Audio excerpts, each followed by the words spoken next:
แม่ค้าลาวปากแจ๋วอัดคลิปด่าคนไทยอยู่ในประเทศไทย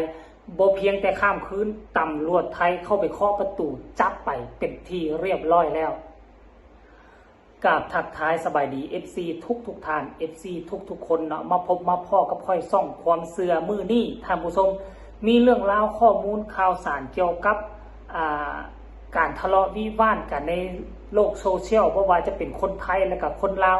ซึ่งเรื่องราวแบบนี้มันมีมาตลอดเวลามีมาเกือบทุกมือหนึ่งหลายห้อยประเด็นท่านผู้ชมก่อนจะไปลงลึกเรื่องนี้ขอทักทายสบายดีพี่น้องทั้งฝั่งลาวและกับฝั่งไทยอยู่ทั้งสองฝั่งโขงนะท่านผู้ชมเนาะคนลาวก็ดีคนไทยก็ดีเข้ามาฟังคลิปนี้กับฟังแบบหูไว้หูอยู่แบบเป็นกลางท่านผู้ชมอาจจะเป็นบุคคลใดบุคคลหนึ่งแต่กับบ่ได้หมายความว่าเจ้าเหมารวมทั้งประเทศบุคคลลาวคนนี้แหละไปด่าคนไทยก็ถูกลงโทษไปถูกจับไปปรับทัศนคติบุคคลนั่นแหละคนไทยที่มาด่าคนลาวแนวนั้นนี่มาสร้างความเสียหายก็จับปรับใหม่กันไปตามกฎหมายกฎระเบียบก็แล้วกันซึ่งว่าคนไทยส่วนใหญ่คนลาวส่วนใหญ่ก็ถูกกระต้องกันฮักแพงกันคือญาติพี่น้องก็มีคนไทยมาแต่งงานกับคนลาวคนลาวมาแต่งงานกับคนไทยหลายสร้างสายสัมพันธ์เพราะว่าทั้งสองประเทศของพวกเขานี่มันแยกออกจากกันบ่ได้กินข้าวเหนียวจ้ำเจียวประเดกเป่าแคนคือกันเพราะฉะนั้นแล้วถึงแม้ว่าปากว่าบ่นับญาติกับลาวบ่นับญาติกับไทยแต่เรื่องความเป็นจริงแล้วเรื่องลึกๆเรื่องสายเลือดแล้วเฮากับบ่สามารถปะละปะทิ่มกันได้คือเก่าคือเดิมไทยเกิดสงครามกลางเมืองก็แล่นข้ามมาอาศัยอยู่ฝั่งลาวก็มีหลายตอนสมัยประมาณ10 กว่าปีหลังลาวเกิดปัญหาตอนสมัยนั้นก่อนจะเปลี่ยนแปลงระบอบลาวก็หนีไปอยู่ทางฝั่งไทยแต่ขอส้นเพิ่งบารมีทั้งนั้นมันล้วนแล้วแต่เพิ่งพาอาศัยกันท่านผู้ชมเนาะแล้วเหตุการณ์ครั้งนี้เนี่ยมันเกิดไปเกิดมาคือจังไดเนาะที่ผ่านมาเห็นเป็นเรื่องโด่งดังออกทั้งที่บอกทีวีก็มีหลายบ่ว่าจะเป็นคนลาวด่าไทยคนไทยด่าลาวรวมไปถึงทั้งนักห้องดาราไทยก็เคยวิพากษ์วิจารณ์ตำหนิติชมประเทศลาวก็หลายคนก็ดังขึ้นมากระดับย้อนวิพากษ์วิจารณ์ประเทศลาวนี่ก็มีหลายถ้าจำบ่ผิดก็มี3-4 คนผู้ใดบอกว่าลาวกินข้าวเหนียวเจ้าแจวปลาแดกเหม็นคนอีสานบ่พอใจโอ้ยพากันขับไล่จนเฮ็ดจากดังๆอยู่ตกหวบลงมาศิลปินก็มีคน2 คนผู้น่ะเนาะนอกจากคนลาวบ่พอใจแล้วโตคนอีสานก็บ่พอใจเช่นเดียวกันเพราะขั้นสมัยก่อน10-20 ปีหลังคนที่เป็นดาราอยู่ทั้งประเทศไทยล้วนแล้วจะเป็นคนกรุงเทพเพราะฉะนั้นละมักดูหมิ่นดูถูกดูแค้นวัฒนธรรมลาวซึ่ง16 จังหวัดอยู่ฝั่งของติดกับลาวก็เป็นแต่ลูกลาวหลานลาวหมดน่ะถึงแม้ว่าปัจจุบันนี้เขาคือคนไทยเพราะสัญชาติไทยแต่อย่าลืมว่าเสื้อสายลายรองคำเว้าคำจาการอยู่การกินมันก็ปฏิเสธบ่ได้ว่าก็คือคนลาวอ้อยต้อยนั่นแหละท่านผู้ชมเนาะมันก็เลยเกิดปัญหานั้นขึ้นมาแล้วเคสนี่มันเกิดขึ้นได้จังได๋ท่านผู้ชมค่อยเห็นข่าวมาเมื่อวานเมื่อก่อนนี่แหละก็บ่คิดว่าฝันว่าเจ้าหน้าที่ทั้งฝั่งไทยเขาจะวองไว้ทันใจขนาดนี้แล้วเขาฮู้ได้จังได๋ว่าคนลาวคนนี้อาศัยอยู่ประเทศไทยแล้วอาศัยอยู่บ้านใดเมืองใดจังหวัดใดเฮ็ดเวียกอยู่ห้านใดเป็นอย่างเขาจึงฮู้อันนี้คือค่อยงึดหลายซึ่งแตกต่างจากตำรวจบ้านเฮาเอาข้อมูลไปให้อยู่ทั้งสถานีตำรวจแล้วเอากล้องวงจรปิดไปให้แล้วเอาหน้าคนเว้าคนว่าเอาหน้าของโจรไปก็ยังบ่มีปัญญาไปไล่จับเขามันแตกต่างเว้ยโอ้ยอม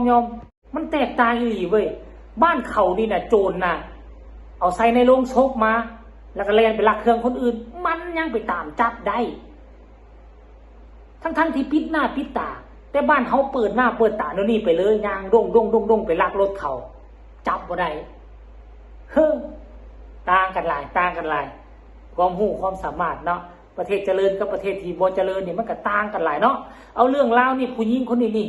ถูกจับอีหลีท่านผู้ชมแต่บ่หมายถึงว่าจะจับไปจำคุกจำหยังดอกอันน่ะข้อหาที่ไปด่าไปบินประมาทกันจะไปมาปรับทัศนคติแล้วก็ปรับใหม่กันแล้วก็น่าจะปล่อยนะท่านผู้ชมเนาะเดี๋ยวสิอ่านสู่ฟังเด้อจากข่าวสดเป็นข่าวของประเทศไทยเดือดว่าซั่นแม่ค้าสาวลาวไล่ด่าคนไทยว่าขอทานต่อมงานไว้บุกเยี่ยมทันทีเจ้าตัวชี้คนไทย ปากแจ๋วด่าก่อนว่าคนลาวตาขาวซึ่งเป็นคำแห้งด่าแห้งว่าสั้นสำหรับคนลาวยอมรับสำหรับผู้หญิงลาวคนนี้นะบ่เป็นคนลาวทั้งหมดได้สำหรับแม่หญิงลาวคนนี้นะยอมรับว่าโมโหจนนอดรุดก็เลยไล่สดส่วนเข้าไปแต่ว่าสิ่งที่เจ้าเฮ็ดแบบนี้นะคือเจ้าไปอาศัยทำมาหากินอยู่บ้านเขาขั้นกรณีว่าเจ้าอยู่ฝั่งลาวพี่เจ้าจะด่าทั้งเว้นทั้งคืนเจ้าไล่สดด่าทั้งเว้นทั้งคืนกะบ่เป็นหยังอย่าลืมว่ากฎหมายของไทยนี่ก็คือกฎหมายลาวแต่รูปแบบการปฏิบัติแตกต่างบ้านเขาเนี่ยด่ากันประจานกันน้อยนึงน่ะเขาก็สามารถเชิญเจ้าไปได้ไปจับเจ้าได้เชิญเจ้าไปปรับทัศนคติได้แม้แต่โพสต์ด่ากันก็ยังผิดระบอบอย่างก่อเอิ้นว่าคอมพิวเตอร์อีกอย่างน่ะบ้านเฮาก็มีกฎหมายให้กันแต่ว่าบ่มีเจ้าหน้าที่คนไหนสนใจเจ้าดอกเจ้าสิด่าไปก็ด่าไปโลดย่าสุดารัฐบาลก็เป็นพอจบแต่ว่าไทยบ่ได้เจ้าด่าคนของเขาน่ะเจ้าไปอยู่ในประเทศเขาเจ้าไปหายใจฮอหูดังเขาหากินอยู่แผ่นดินเขาเจ้ายังกล้าไปไล่สดมีความคับแข้งแน่นใจซำใดคันแม่นค่อยโอดเอาไว้ฮอดมือกูกลับมาประเทศกูก่อนกูอยากเว้ากูอยากวิจารณ์กูเจอหยังดีกูก็ว่าดีบ่ดีกูก็สิว่าบ่ดีอันใดดีก็ต้องว่าดีออกมาให้ฮอดบ้านตัวก่อนอันนี้บ่อันนี้ก็จังอันนี้เขาเอิ้นว่าหยังโง่แล้วเสือกฉลาดโง่และอ้างว่าตัวเองฉลาดสนะท่านผู้ชมมันก็เลยเกิดปัญหานี้ขึ้นมาบ่ฮู้ได้บ่ว่าเจ้าหน้าที่ไทยเขาฉลาดลักแหลมซ้ำใดเจ้าโทรหรือว่าเจ้าเปิดไล่เขาฮู้รถระเบิดเจ้าใส่อยู่ตำแหน่งใดบัดสุดท้ายคนที่เดือดร้อนบ่แม่นเจ้าคนเดียวเดือดร้อนคนงานลาวที่หนีไปเฮ็ดเวียกอยู่ประเทศไทยเป็นแสนๆคนนะลักลอบเข้าไปบ่มีเอกสารที่ถูกต้องมีแต่พาสปอร์ตใบเดียวเดือดร้อนเพราะผู้หญิงคนนี้คนเดียวเจ้าก็ได้รับกรรมเจ้าไปแล้วแต่ค่อยก็บ่ว่าเจ้าผิดบ่ว่าเจ้าถูกอาจจะมีมูลความจริงเพราะว่าคนไทยกับมักด่าคนลาวมักวิพากษ์วิจารณ์มักดูถูกคนลาวมีอยู่แล้วคนไทยส่วนน้อยนะบ่เป็นคนไทยส่วนหลายและคนลาวก็มีส่วนน้อยส่วนนึงก็มักตอบโต้มักว่านั่นนี่มันก็สูสีกันไปแล้วต่างกรรมต่างวาระเจ้าก็ถือเขาจับไปปั๊บใหม่ใส่โทษแล้วก็แล้วคันโชคดีคันเขาบ่ส่งเจ้ากลับมาคันเผลอกวดว่าเจ้าบ่มีเอกสารมาเฮ็ดเวียกเฮ็ดงานถูกจับปั๊บใหม่และเขาจะใส่บัญชีดำบ่ให้เจ้าเข้าประเทศไทย 2-3 ปีเนาะทุกคนมีปากเอาไว้กินข้าวคนลาวไปเฮ็ดเวียกอยู่ประเทศไทยมิดเอาไว้ดีที่สุดฮอดมือที่กลับมาประเทศจะเว้าหยังค่อยเว้าจะด่าค่อยด่าจะว่าค่อยว่าจะวิจารณ์ค่อยวิจารณ์เด้อเอาคลิปนี้เอาฝากฟังไปทั้งนี้พี่น้องชาวไทยชาวลาวใครมีคำตำหนิที่ชมคำคิดคำเห็นส่งมาใต้คอมเมนต์ฝากทุกคนกดไลค์กดแชร์กดติดตามเพื่อจะเอาผ่านในคลิปต่อไป